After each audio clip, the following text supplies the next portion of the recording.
Namaste and welcome to another episode of our Jyotirlinga series. If you've just joined Culture Express, let me give you a small primer. Jyotirlingas are literally spiritually effulgent Shivalingas. They are 12 in number and scattered across India in the holiest of temple towns. We've already spoken about Somnath, Triambakeshwar, Kedarnath and Srisailam so far. Our pit stop for today, number 5 in the list, is the sacred city of Ujjain in MP, where the Jyotirlinga temple of Lord Mahakal rests. Now, Ujjain is a city of great antiquity and was known as Avanti or Ujjaini in ancient India. Situated on the banks of the river Shipra, it finds numerous references in the epics and Puranas, including stories of the temple under discussion today. The two primary accounts are found in the Koti Rudra Samhita of the Shiva Puran. The strange thing is that the two consecutive chapters of the same text give two different stories about how Mahakal came to live in Ujjain. The first story is about a devout Brahmin named Vedapriya and his 4 sons, who were very devoted to Shiva and his incumbent rituals. Because of their piousness, the city of Ujjain experienced great prosperity. A powerful demon named Dushana got jealous and wreaked havoc upon the city. He even imprisoned the Brahmins, but they were unperturbed and continued with their single-minded worship. When Dushana and his demon army came to kill them, Shiva in the form of Mahakal appeared from within a linga and killed Dushana and his evil entourage. When Lord Mahakal offered the Brahmins a boon, they asked him to stay in Ujjain and protect the city. The Lord obliged and has since then resided in the city in his Jyotirlinga form. The second story is again about exemplary Shiva devotion.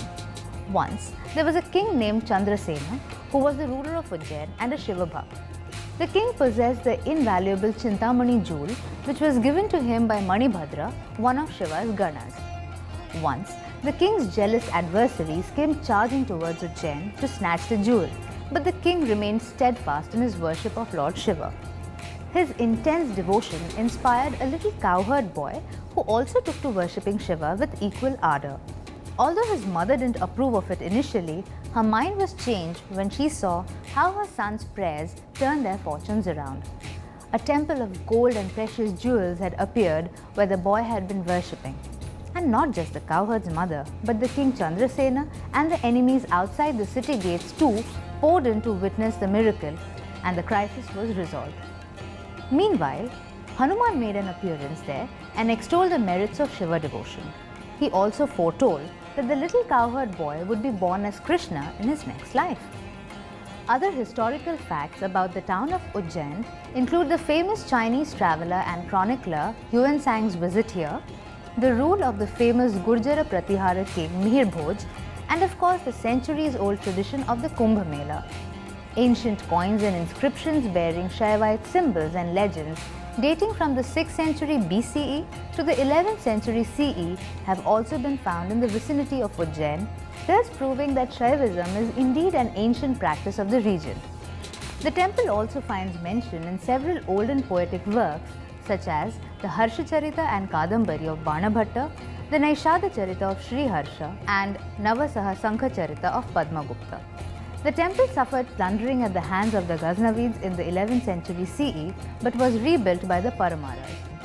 The temple was made in the Bhumija style of architecture with the classical elements of Hindu temples. Apart from Shaivite sculptures, you will also find images of Ganesh, Parvati, Brahma, Vishnu, Surya, the Saptamatrikas, etc.